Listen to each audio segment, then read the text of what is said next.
This guy has sold over 52 million albums worldwide. 52 million albums. I knew what she was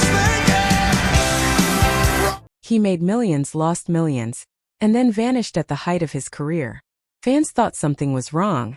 But the truth behind Bob Seger's disappearance is something no one expected. Bob Seger wasn't supposed to disappear. He had the fame, the money, the sold-out arenas, everything an artist dreams of. But just when the world was finally listening, he walked away. No warning. No explanation. Fans were left confused. The industry thought his career was over. But behind that decision was a story of struggle, sacrifice, and a promise he refused to break. Because Bob Seger's journey isn't just about music. It's about the kind of man he chose to become. He sold over 52 million albums worldwide.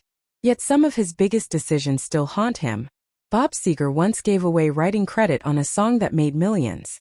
He turned down Hollywood when everyone thought he was crazy.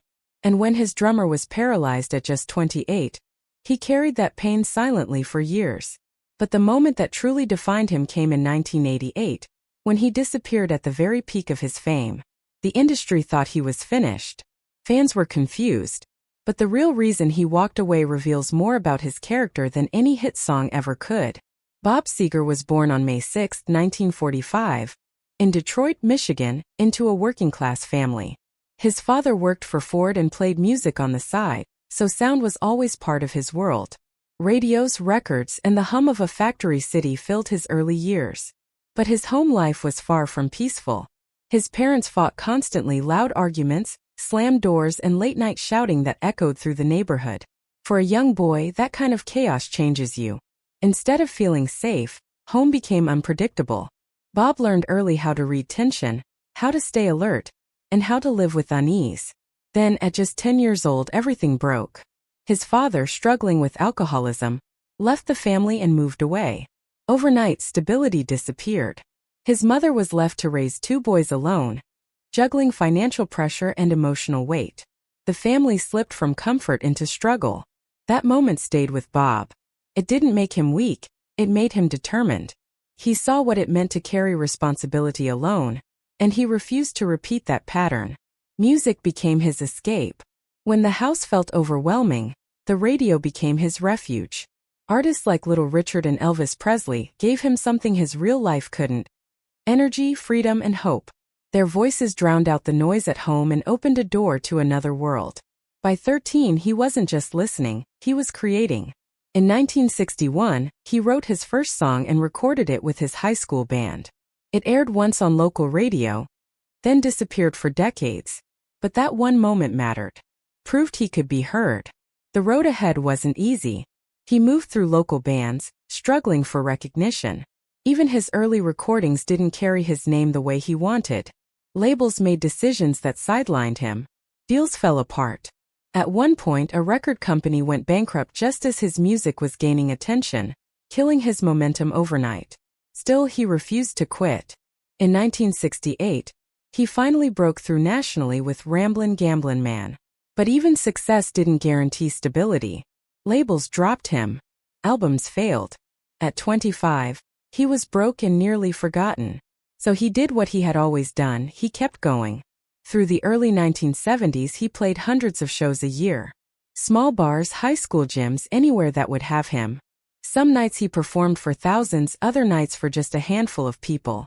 Long drives, cheap food, and exhaustion became his normal life. Then came a turning point. In 1976, his live album Live Bullet captured the raw energy of those years. It connected. Suddenly, people were listening. And when Night Moves released later that year, everything changed. After 15 years of struggle, Bob Seger became a star.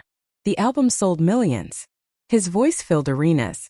Songs that once lived in small clubs now echoed through stadiums. But success brought a new kind of pressure, fear of losing it all. He called it platinum paranoia. The stress affected his work, his relationships, and his personal life. Marriages failed. Touring consumed him. Even when he rewrote parts of old-time rock and roll, he gave up the writing credit later, calling it the worst financial mistake of his life. Yet, despite everything, he kept pushing forward. In 1987, he scored his only #1 hit with Shakedown. His career was at its highest point. And then he walked away. In 1988, instead of chasing more fame, Bob stepped back to care for his dying mother, the same woman who had held everything together when his father left. To the industry, it looked like career suicide. But to him, it was simple. He refused to become the kind of man who abandons family. Later, he would step away again, this time for nearly a decade, to raise his children, coach their sports teams, and live a life far from the spotlight. Because in the end, Bob Seger's story isn't just about music. It's about loyalty, sacrifice, and choosing what truly matters, even when the world expects something else. In a world where success is everything, Bob Seger chose something different.